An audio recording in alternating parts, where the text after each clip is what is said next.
Those who enjoy the hard-earned fruits of yesterday should never let the plant of freedom wilt. You are descendants to the great tradition and history.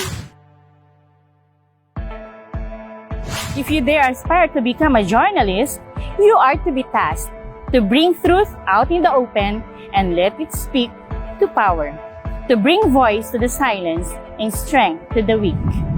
To be a journalist is to live in irony while continuing to tread forward. The Philippines might be one of the freest places for a journalist to practice the profession, but it is also one of the worst places to become one. If you dare to become a journalist, you must want it with courage and eagerness, and with all your heart. Senior High School Program in Journalism is a program aligned to UMS program. At its core, it offers UMS curriculum with an add-ons and that will be an edge in journalism. The students will learn the knowledge and skills in media production, graphic design, photography, film, and other fields of media arts. As a student of journalism, you are to be equipped with excellent communication skills, both verbal and written, through various subjects and workshops. As graduates of this program, it is expected for you to master digital skills and be literate in the tools of trade in media and journalism, such as layouting, graphic design, photography, video editing, and many more. The senior high school curriculum offers subjects on research from grades 11 to 12. The program will harness these subjects to promote research skills specific and necessary for future journalists and media practitioners. We believe that research skills are important in the practice of journalistic craft. Faithful to the institutional virtues of Dunong, Dangal, and Diwa, we wish to instill not just the skills, but more importantly, the values of social responsibility, emphasizing the roles of media and journalists as the conscience of the people and responsible holders of the might and power of the mic and the pen. Senior High School Program in Journalism, at its core, is a humanities and social sciences strand with electives on the media arts, which include workshops on radio and TV broadcasting, digital media, and the allied media arts, such as the performing and the visual arts. Aspiring grade 10 completers may apply to the program provided that they meet the requirements set for admission. First, applicants should possess general average of 90 and above in English and 85 and above in all other learning areas. Moreover, a portfolio will be submitted as a proof of competence which contains previous outputs, to include a copy of photographs taken and or copy of film shot if available, and or copy of visual and digital artworks, and a copy of written works such as poems, short stories, and other literary works. After being shortlisted based on the evaluation of the two requirements, successful applicants may undergo a final interview. For the specific details, for admission, you can visit the MHP-NHS Facebook page or contact Mrs. Hilda P. Magahis or Mr. Paulo de Guzman of English UMS Department. At its core, the journalism program is a humanities and social science strand. Students will take the same subject as a UMS student, but will be privileged to take elective courses.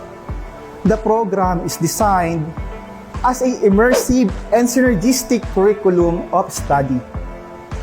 Immersive as the students will be exposed to hands-on media practice by the school's media laboratory and partnerships with broadcast industry.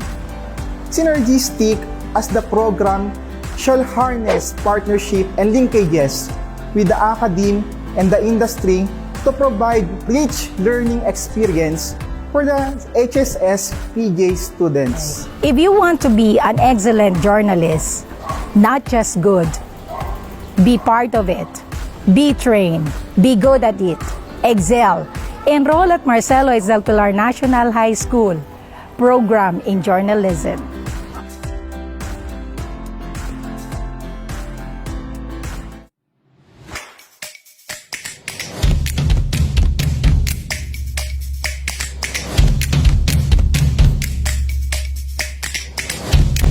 Magandang araw, Delphilarians!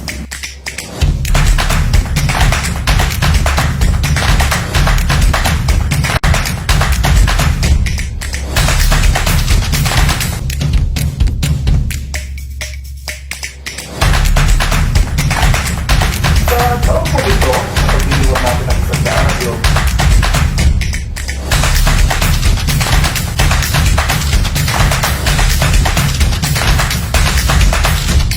Mabuhay ang Pilipinas!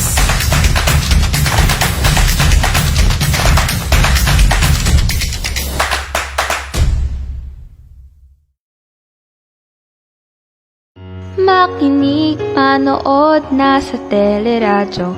Makinig, manood, nasa teleradyo. Teleradyo, teleradyo Marcelo.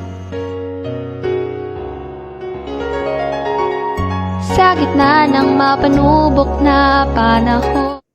Good afternoon, Delpilarians! You are now listening to Teleradyo Marcelo, ang telearalan ng bawat malalenyo. I am Ma'am Jelly Felonia Capino, your personal development teacher for today. Relax, give your full attention, and stay tuned. In the last quarter of this semester, we discussed the individual's strengths and limitations, the stages of development and challenges, stress management, and mental and emotional development. But today, we will talk about your relationships with significant persons in your life. Join me in this session where we will learn to understand ourselves better and the surrounding people. Here are our objectives. By the end of this session, you should be able to, number 1, discuss an understanding of teenage relationships, including the acceptable and unacceptable expressions of attractions. Number 2, express his or her ways of showing attraction, love, and commitment. Before we begin to our today's lesson, let us play a guessing game. All you need to do is to guess the emotion or feeling of every picture that will flash on the screen. I will give you 5 seconds to think of your answer. Let us start. Here is the first picture.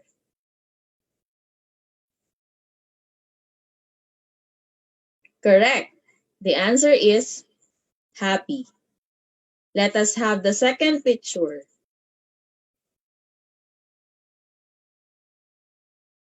Correct. The answer is proud. The third picture.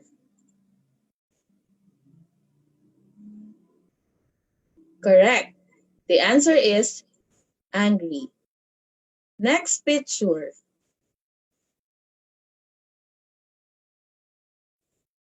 Correct. The answer is excited. Next picture.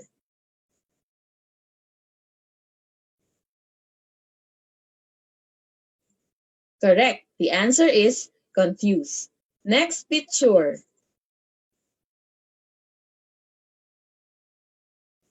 Correct. The answer is sad. And the last picture.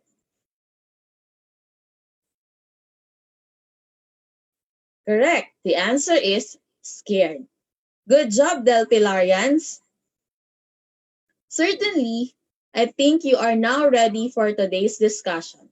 So listen carefully and take down notes. Let us start. Under this lesson, you are bound to answer the big question, how does knowing more about attraction, love, and commitment help you become more responsible in a relationship.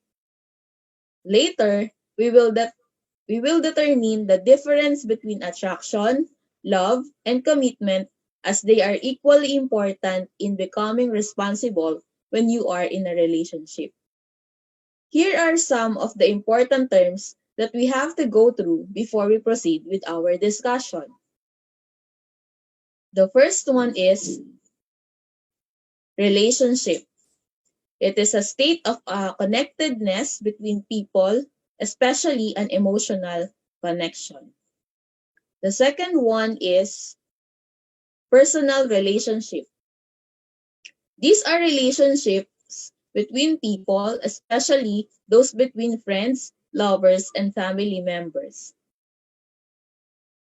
The next one is love. It is a strong affection for another arising out of kinship or personalities. One good example of love is the maternal love. When we say maternal love, it is the love of a mother for her children. Sabi nga nila, a mother's love is immeasurable and unconditional. Next is commitment. Commitment is the act of binding yourself intellectually or emotionally to a course of action and a message that makes a pledge. It is a mutual agreement between two parties. We have to remember that commitment is only possible if there is trust. Then we have the next one, which is attraction. It is the act, power, or property of attracting. It may be because of attractive quality, magnetic charm, fascination, allurement, and enticement. The last one is responsibility. It is the social force that binds you to the courses of action demanded by the force. It is also a form of trustworthiness, the trait of being answerable to someone for something or being responsible for one's conduct. But what do we mean by personal relationships? Sabi nga nila, no man is an island. It means that no one lives alone or exists, and we are all part of something greater. We cannot do things all by ourselves, and for us to survive in this world, we need to work with others. The interactions are needed for survival, but this goes beyond the mere survival in the physical sense. Building relationships with others will give you benefits like having a motivational support when you are down or having an inspiration to keep going. Therefore, we need to build relationships. This will include personal and social relationships. Furthermore, let us proceed to the discussion about personal relationships. Personal relationships refer to close connections between people formed by emotional bonds and interactions. These bonds often grow from and are strengthened by mutual experiences. Privacy and intimacy are two characteristics that define personal relationships. The concept of relationship is very broad and complex, but we have to remember that relationships are not static. They are continually evolving, and to fully enjoy and benefit from them, we need skills, information, inspiration, practice, and social support. We have three kinds of personal relationships.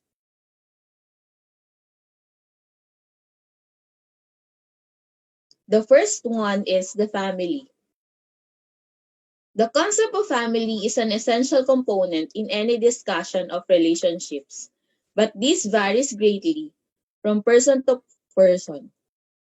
According to the Bureau of Census, family pertains to two or more persons who are related by birth, marriage, or adoption and who live together as one household.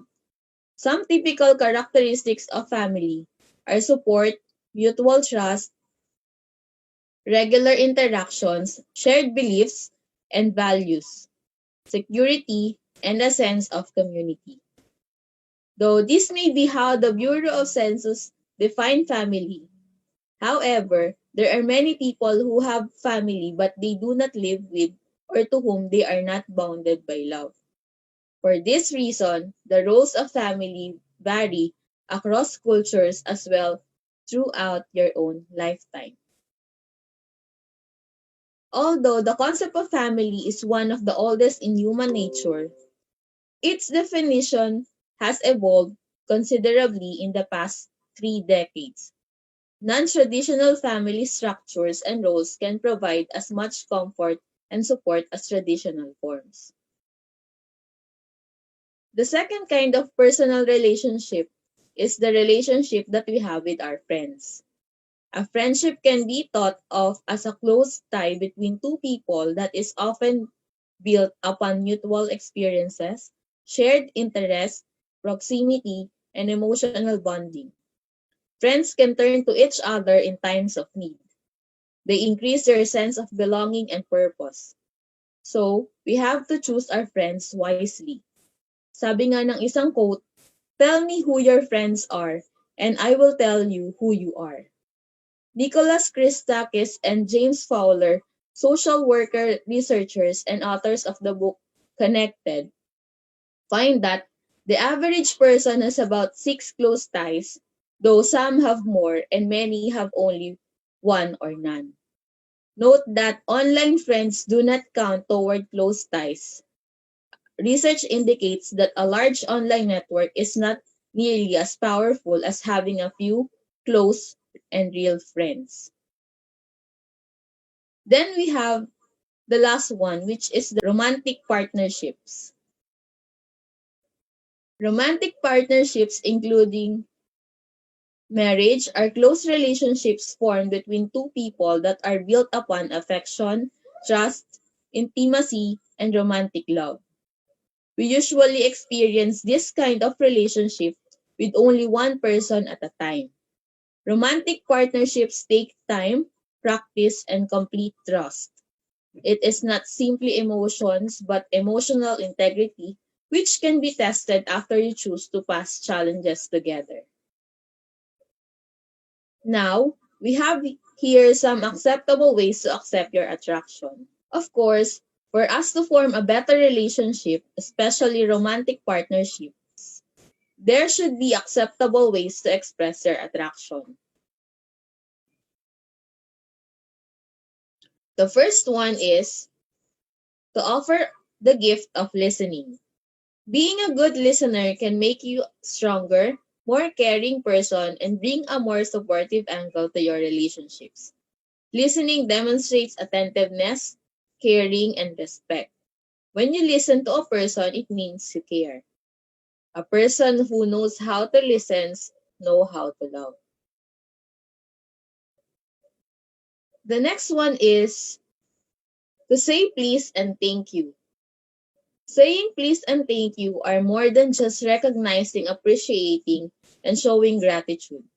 Yes, saying them puts you in a positive light and it reflects your overall character, but it has a much larger impact. It creates positive social bonds with friends, family, and colleagues along with complete strangers. Next is to tell your loved ones how much you love and appreciate them. The best part of being with someone you care about is knowing that they know how important they really are. Your family, the people who raised you, only want to hear how important they are and how much you care. There is no reason not to repay them with your affection. The older we get, the clearer it becomes that loving and being loved are the only important things in life. The rest is kind of just filler. Next is to offer help someone in need. Helping others is not only good for them and a good thing to do, but it also makes us happier and healthier too. Giving also connects us to others, creating stronger communities and helping to build a happier society for everyone. And it is not all about money. We can also give our time, ideas, and energy. Next, we can also write a letter or send a card to someone you love and mail it. A thoughtful letter can be treasured for years. We write to remind people they are special. But let's face it, letters make us look pretty special too. Taking the time to send a thoughtful note shows you cherish a relationship and want to invest in it. This can strengthen a friendship or a marriage. You can also write your loved ones a poem or of gratitude. Expressing gratitude not only helps people appreciate what they have received in life, but it also helps people feel like they have given something back to those who helped them. Gratitude helps people feel more positive emotions, relish good experiences, improve their health, deal with adversity, and build strong relationships. And lastly, to practice the art of forgiveness. Forgiveness is for our own growth and happiness. When we hold on to hurt, pain, resentment, and anger, harms us far more than it harms the offender. Forgiveness frees us to live in the present and brings a kind of peace that helps you go on with life. Let us now discuss the unacceptable ways to express your attraction. The first one is acting that you own him or her. Next is acting weird when you are with him or her. Next is stalk him or her on social media.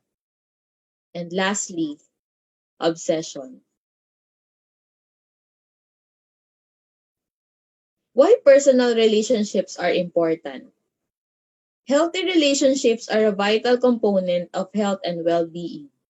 There is compelling evidence that strong relationships contribute to a long, healthy, and happy life.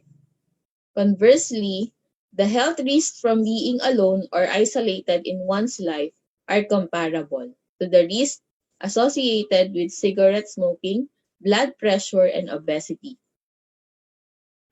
Research shows that healthy relationships can help you live longer, deal with stress, be healthier, and feel richer. On the other hand, low social support is linked to several health consequences, such as depression, decreased immune function, and higher blood pressure. As humans, the relationships we form with other people are vital to our mental and emotional well-being and really our survival. All right, that ends our discussion. Let us now proceed to an activity. Here is what you must do. I am going to read some statements about personal development and I want you to chat heart emoji if the statement is true and chat crying emoji if the statement is false. Let us have the first statement. Excessive reliance on social media can be a cause of tension in relationships. Correct. The answer is true. Number 2. Relationships are static. They are unchangeable. Correct. The answer is false. Third statement. Expressing gratitude to our friends and family help us maintain good relationships. Correct. The answer is true. Fourth statement. To fully enjoy and benefit from relationships, we need skills, information, inspiration, practice, and social support. Correct. The answer is true. Let's have the fifth statement. Being compassionate, forgiving, and grateful contribute to healthy relationships. Correct. The answer is true. So if you got the perfect score with this activity, congratulations. You understand our lesson very well. Good job. That is all for today, Dalpilarians. Once again, I am Ma'am Jelly Felonia Capino, your PERDEV teacher for today. Thank you and be your best version every day. Stay safe and God bless.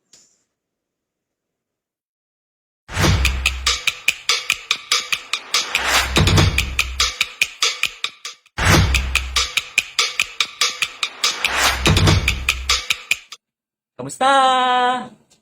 Ako si Teleo, ang batang teleradyo. Abangan niyo ako at ang aking mga kwento.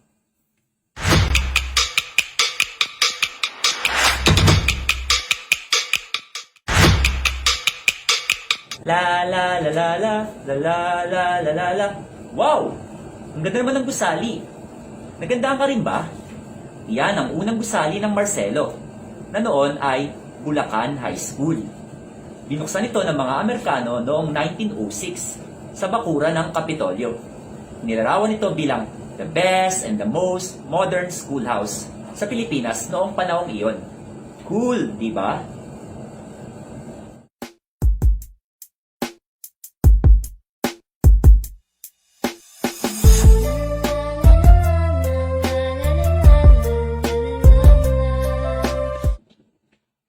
Alam mo ba, ang unang gusali ng paaralan ay makikita sa logo ng Marcelo. Cool! Yan na muna for now. See you next time. Ako ulit si Teleo, ang batang teleradyo na nagsasabing, aming dakilang paaralan ay may dakilang nakaraan. Great school, great history. Bye-bye!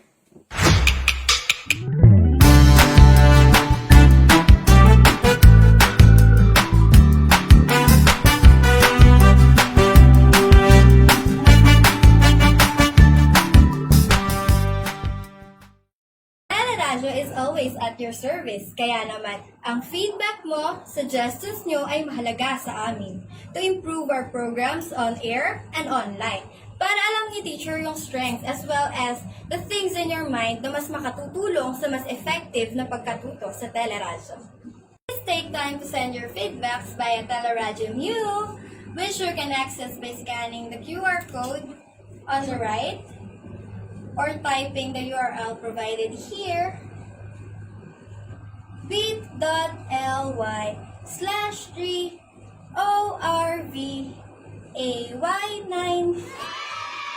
One more, this time you follow bit.ly/3ORVAY9. Kaya send your hashtag TBH o hashtag RT dito sa Teleradyo Mu, kung saan ang feedback mo, suggestions nyo ay mahalaga sa teleradyo.